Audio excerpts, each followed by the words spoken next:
The ion storm had torn through the Keshari colony like the wrath of an angry god.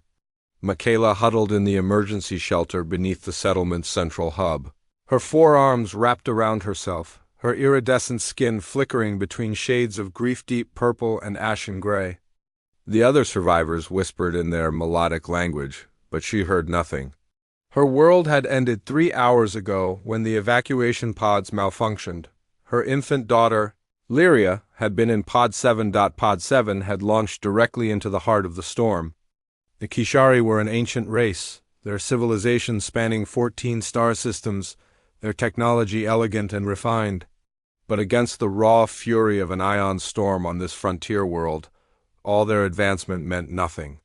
The pods were supposed to ride out the electromagnetic chaos in orbit, but Pod 7's shields had failed. Michaela had watched on the scanner as the signal disappeared, swallowed by interference and lightning that could atomize a ship. No one survived. The all-clear siren finally wailed across the settlement. Michaela emerged from the shelter with the others, her legs trembling. The colony was devastated, buildings reduced to skeletal frames, crops scorched to ash, the beautiful bioluminescent gardens that had taken decades to cultivate now just blackened earth. She walked toward what remained of the launch platform, needing to see where her daughter had last been.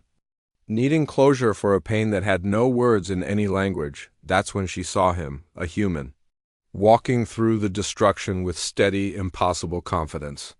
The strange biped species that had only recently achieved interstellar travel, the ones the galactic community still considered primitively aggressive and recklessly stubborn. He wore a battered environmental suit, its surface scorched and melted in places, one arm of the suit completely burned away, exposing scarred flesh beneath. And in his arms, wrapped in what looked like his own torn jacket, was a small bundle. Michaela's primary heart stopped. The human she would later learn his name was Dominic Chun, a cargo hauler who'd been 3 systems away when the storm hit, walked directly toward her. His face was covered in cuts, one eye swollen shut, but his expression was determined, almost defiant. "Your people's biosignature markers on the pod?" he said in rough but understandable galactic standard, his voice hoarse. "They said Kishari infant, this yours?" He pulled back the jacket, and Michaela saw her daughter's face. Lyria, alive, breathing, her tiny chest rising and falling, her skin showing the healthy cyan of Kishari youth. Michaela's legs gave out. She collapsed to her knees, all 4 arms reaching up. Dominic carefully, gently placed the infant into her grasp. "How?" she whispered, her translator barely functioning through her shock. "The pod, the storm."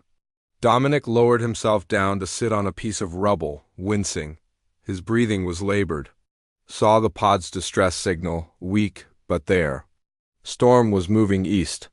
Figured I could punch through the western edge, grab the pod, get out before the core circulation hit. That's... Another Kishari elder approached, his scholar's robes tattered. "That's suicide. Our best pilots couldn't navigate those conditions. The electromagnetic interference alone." "Yeah, fried every automated system in my ship," Dominic interrupted, pulling out a canteen and taking a careful sip. "Had to fly manual. Dead reckoning. Used visual confirmation for the last click because sensors were garbage." "Manual?" The elder's skin rippled with disbelief. "Through an ion storm?" "The G-forces alone during those wind shears. Broke 3 ribs in my left arm. Bit my tongue pretty bad, too." Dominic shrugged with his good shoulder, then looked at Michaela. But the pod's life support was failing. Kid had maybe 20 minutes of air left when I grabbed her. Couldn't exactly take my time. Michaela stared at this human, this member of a species the Kishari had always viewed as dangerously impulsive. She held her daughter close, feeling the warmth of her tiny body, hearing the soft sounds of her breathing. "You nearly died," she said softly. "Yeah, well..." Dominic attempted a smile, though it clearly hurt. "Didn't though." And neither did she. The medical teams arrived then, pulling Dominic away for treatment despite his protest that he was fine enough. Michaela watched them work on him, understanding finally what the galactic community had been slow to recognize about humans. They were indeed reckless, primitive in many ways. Their technology was crude, their ships held together with what they called duct tape and hope. Their society barely passed the atomic age when they'd stumbled into faster-than-light travel. But they possessed something that more advanced civilizations had perhaps forgotten in their comfort and safety.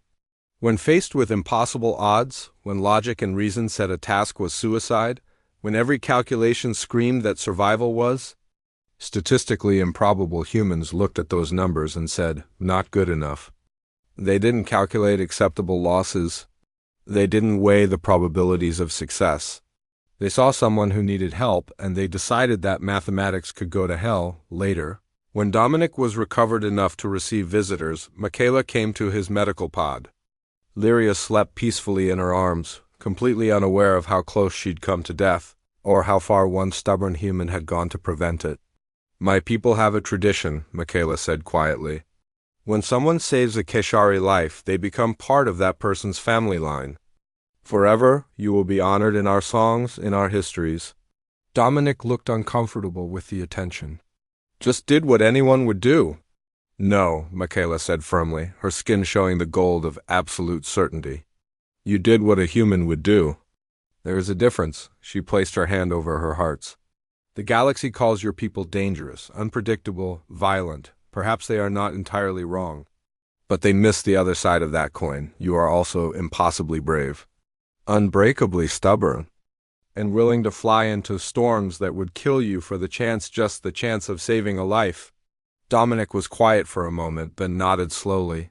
Somebody's got to.